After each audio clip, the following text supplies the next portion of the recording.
fried in bear's grease." "No, no, Dawkins," said Mr Dicey. "Hallo, Davy, bring the 'ams. Bear's 'ams are considered frustrate eatin'." "No, don't bring the hams," shouted Jim Croft. "Fetch the tongue. That's the thing for supper of a cold night. Fetch the tongue, lad." "Hold your own tongue," shouted Davy in reply, as he went off amid the laughter of his comrades. The sun sank soon after, and before the ingenious seaman had finished two new traps the short twilight had gradually deepened into night. Still there was plenty of light, for the sky was clear and studded with a host of stars. In addition to this, the aurora borealis was sending its beautiful flashes of pale green light all across the western sky. The aurora, which also goes by the names of Northern Lights and Streamers and Merry Dancers, is seen in great splendour in these northern skies. When the seaman had finished his traps and looked up for a minute or two at the sky before starting on his return to the ship, he beheld the aurora extending over the heavens in the form of an irregular arch. It was extremely bright, but the brightness was not the same in all parts. It moved and waved gently about like a band of thin green fire. Every now and then long tongues or streamers darted up from it, and these were brighter than the rest. They were yellowish white, and sometimes became pale pink in colour.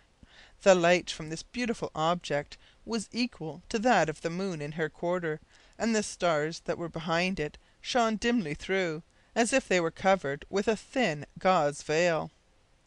While Davy was gazing in wonder at the splendid lights above him, a deep growl fell upon his ear. If the man had been a jack-in-a-box, he could not have leaped more quickly round. His pistol was out and cocked in a moment. The growl was followed by a roar, which drove all the blood back into Davy's heart, and seemed to freeze it there solid. The man was no coward, as was quite clear, for at first he boldly stood his ground, but he would have been more than mortal if he had not felt some strange qualms about his heart when he saw a large white bear rushing furiously toward him.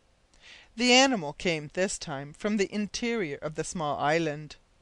The seaman knew well the place over which young Gregory had jumped when he had been chased.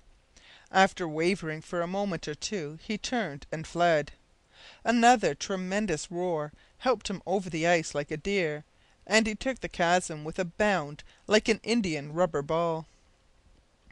It must certainly have been the same animal that chased Gregory, for, instead of trying to leap the chasm, it went to another part of the rent and scrambled across.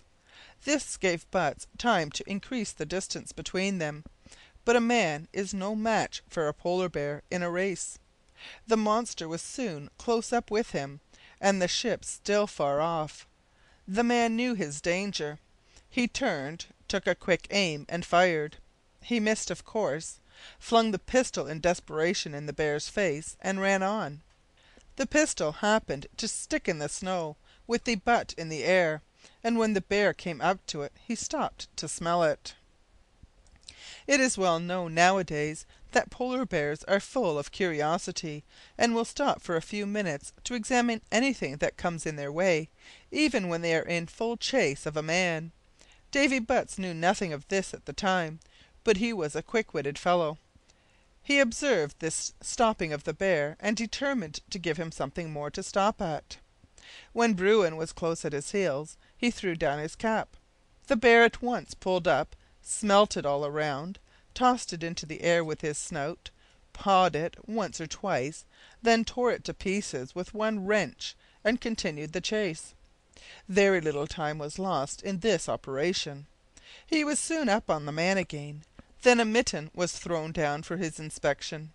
After that the other mitten went. The cravat followed, and the axe went next. All that I have just related happened in a very few minutes. Davy was still a good quarter of a mile from the brig. Everything that he could tear off his person in haste and throw down was gone, and the bear was once more coming up behind. As a last hope he pulled off his heavy fur coat and dropped it. This seemed to be a subject of great interest to the bear, for it was longer in inspecting it than the other things.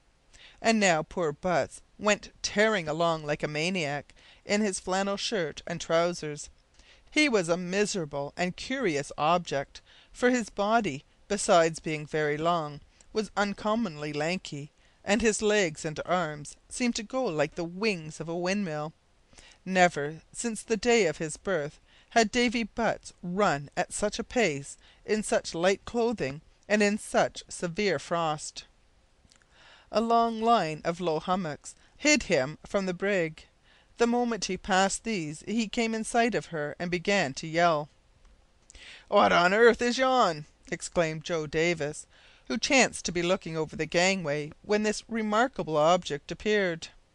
"The wild men of the north himself, or my name ain't Jim," said Crofts, turning pale. "Why, it's Davy Butts, I do believe," cried Sam Baker, who came on deck at that moment.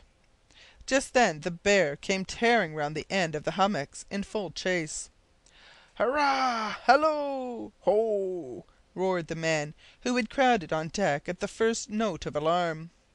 Sam Baker seized a heavy ash handspike about 5 feet long, and was on his way to meet his comrade before the others had gained the ice. They were not slow, however, some with muskets, some with pistols and cutlasses, and some with nothing but their fists. All followed Sam, who was now far ahead.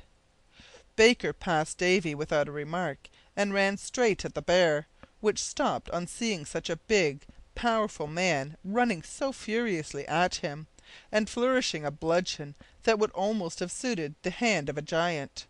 But polar bears are not timid. He rose on his hind legs at once, and paid no attention whatever to the tremendous crack that Sam dealt him over the skull. The blow broke the handspike in two, and the foolhardy seaman would have soon paid for his rashness with his life, had not friendly and steady hands been near. Nothing daunted, he was about to repeat the blow with the piece of the handspike that was still in his grasp, and the bear was about to seize him with his claws, each of which were full 2 inches long, when the first mate and Gregory came running toward him side by side, the first armed with a rifle, the doctor with pistols. "Too late!" gasped Gregory. "We must fire," said Mansell, "and risk hitting Sam. Here, doctor, you are a good shot. Take the rifle." The young man obeyed, dropped on one knee, and took aim, but did not fire. Sam was between him and the bear. A sudden movement changed their positions. The side of the monster came into view, and in another instant it was stretched on the ice with a bullet in his brain. Chapter 7